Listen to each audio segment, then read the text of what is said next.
Olá pessoal, sejam todos mais uma vez bem-vindos ao meu canal Moderna Literatura Angolana com Elder Simbad.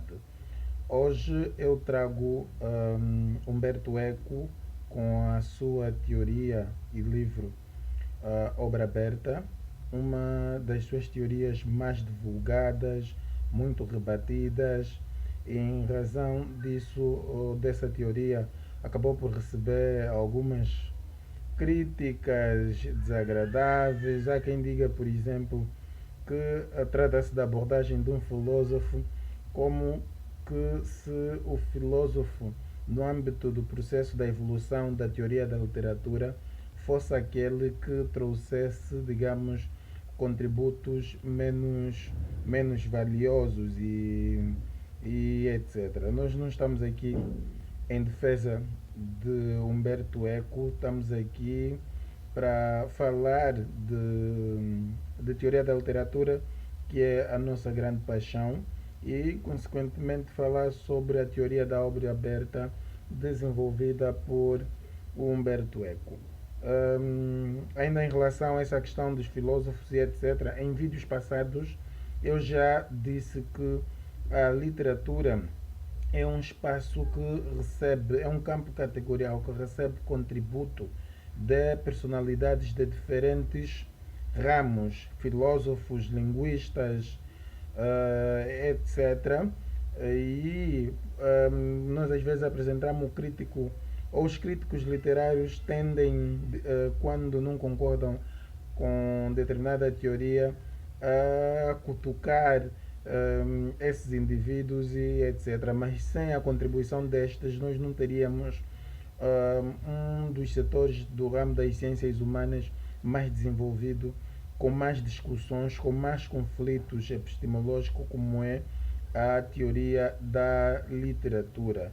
E o crítico literário, no verdadeiro sentido da palavra, por si só faz um exercício filosófico, então não vejo porquê dessa crítica aos filósofos ou a outros indivíduos que contribuem para a teoria da literatura vindo de outros campos. A teoria da literatura acaba sendo uma zona de encontros, né? Porque a literatura se constrói com a língua, e a língua acaba sendo um campo de estudo de diversas correntes, e eles acabam precisam compreender a linguagem literária e vão postular também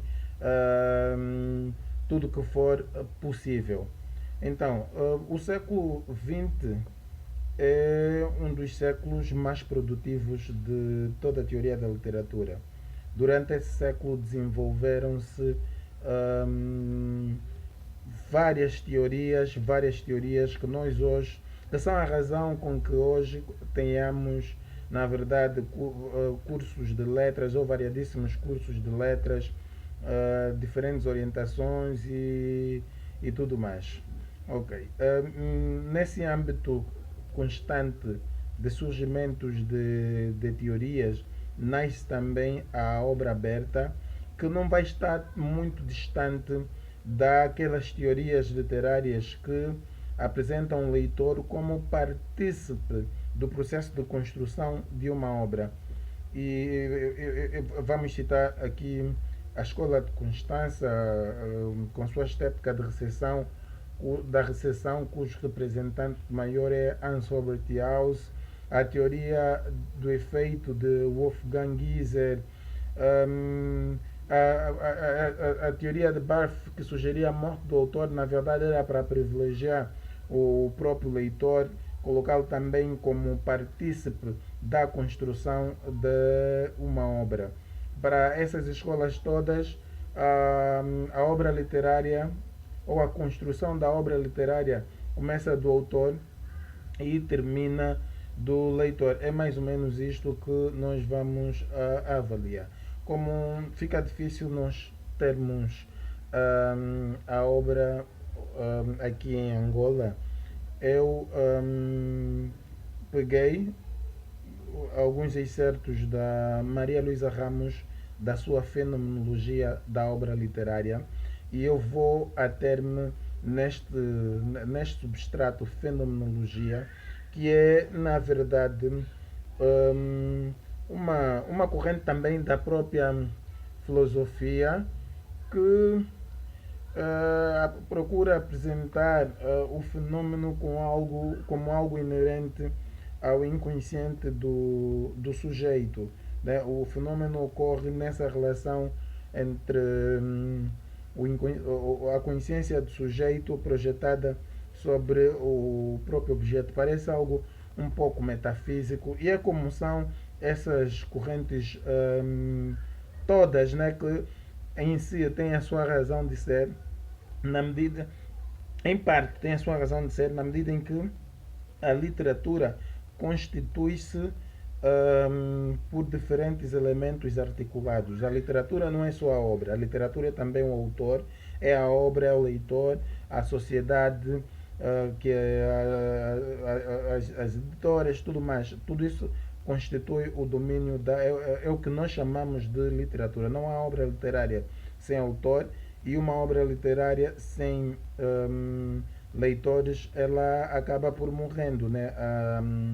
Acaba por se ter apenas uma existência física, e isso não se resume. Nós aqui vamos buscar as três formas da existência que o maestro apresenta: matéria primogenérica, segundo genérica e terceiro genérico. Ou seja, a obra tem uma existência física, uma existência psicológica e uma existência pragmática, que se dá através da relação da sua existência física e da existência, digamos, psicológica. Né? Há teóricos que apresentavam a obra literária como um produto que se concretiza por via de engramas, ou seja, ela só existe por via de um ato de leitura. Mas é claro que nós não vamos aqui subscrever este tipo de posição, porque a obra em si tem uma existência material, mas na verdade a sua efetivação, ela se concretiza também pela leitura, mas tem uma existência material, né, que precisa ser ativada através do processo de leitura. Na verdade, o que essas correntes pretendiam é dizer como é que os leitores são importantes para a existência e a disseminação, até certo ponto, da própria obra literária. Então, a obra aberta, ou melhor, a obra literária apresentada como um sistema de significações, como uma causa potencial de experiência, evidencia sempre algo: a multivocidade da expressão poética. Ou seja, ela é naturalmente ambígua, embora eu não concorde que todas as obras literárias sejam fundamentalmente ambíguas. Há obras que são muito claras e não encerram essa dimensão da plurissignificação, por exemplo, e etc. Então, é essa ambiguidade, fundamentalmente, que vai ser o ponto de partida da teoria da obra aberta. Mas nós sabemos que a literatura não se concretiza apenas por via da poesia, né? Nós temos outros gêneros literários, e temos várias maneiras de se produzir, por exemplo, a própria poesia, que vamos concluir que nem sempre a conotação é que vai ser o único elemento que vai fazer de uma obra como sendo obra poética, né? E o Humberto Eco vê-se aqui condicionado muito por aquilo que se produzia num determinado período. Estávamos aí na ascensão de correntes como simbolismo, surrealismo, acho que o parnasianismo foi antes, e etc., que são correntes que privilegiam, digamos, um trabalho enigmático, né? Trazer a poesia como o texto como um labirinto, que o leitor vai procurar saídas que serão as interpretações.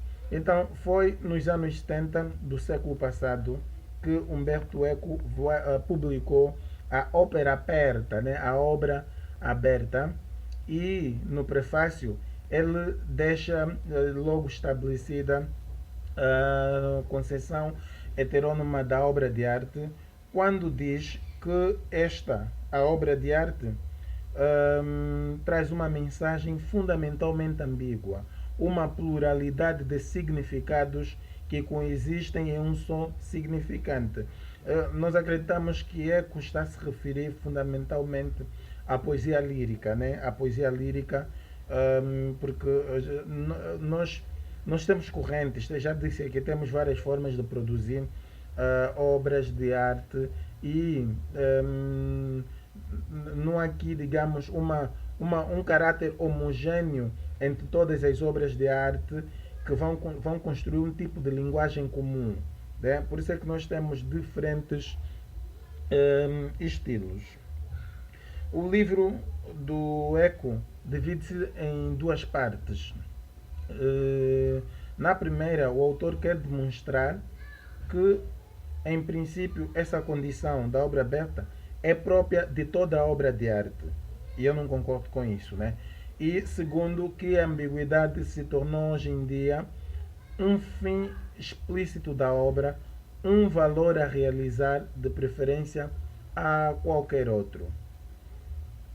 Com relação ao caso específico da obra literária, Eco diz que, ainda que apresente uma, uma forma acabada, uma forma acabada e fechada, no seu organismo equilibradamente estruturado, manifesta-se aberta. Se considera que pode ser interpretada de diferentes maneiras, sem perder, contudo, a sua configuração original. A fruição de uma obra de arte implica sempre uma reinvenção, e o leitor de um poema atua como intérprete de uma composição musical na recriação do trabalho do artista.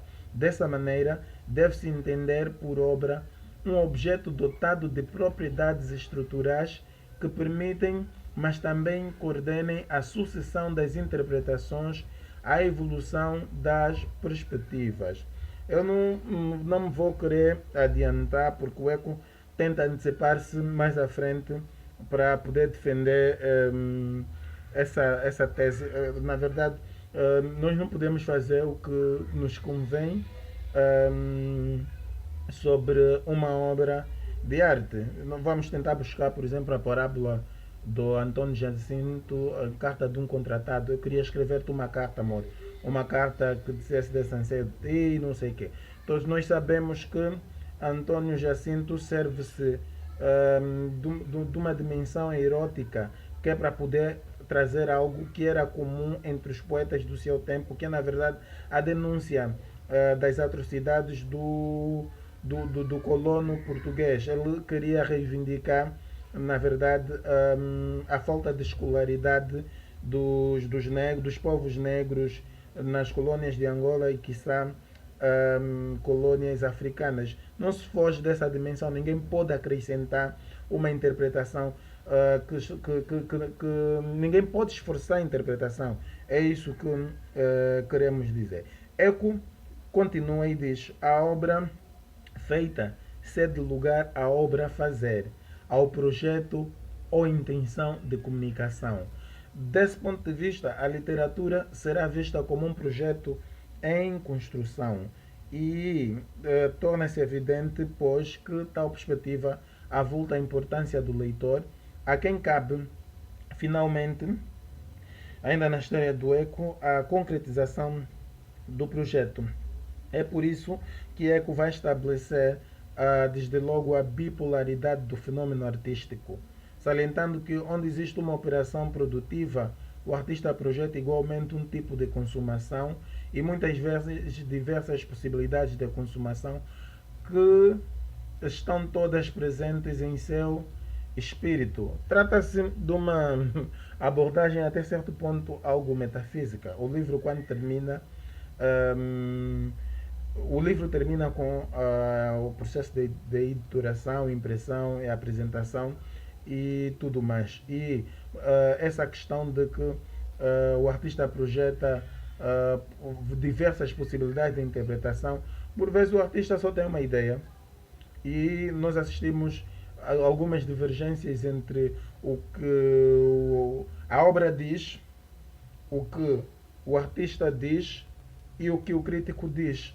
Às vezes o crítico procura sempre dizer o que a obra diz e o artista às vezes não era isso que eu queria dizer, e vai ter sempre esta, esta complicação. Nós sabemos que o ato criativo dá-se por via digamos, da intuição e que joga também com a própria razão. E nessa da intuição passam determinadas coisas, determinadas ideias que por vezes o próprio artista não dá conta. E o crítico, que é o verdadeiro intérprete da obra literária, consegue chegar aí. Então, a obra, eu defendo sempre a estrutura imanente da obra.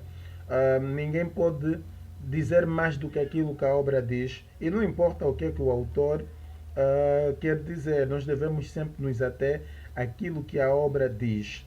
E é possível, né?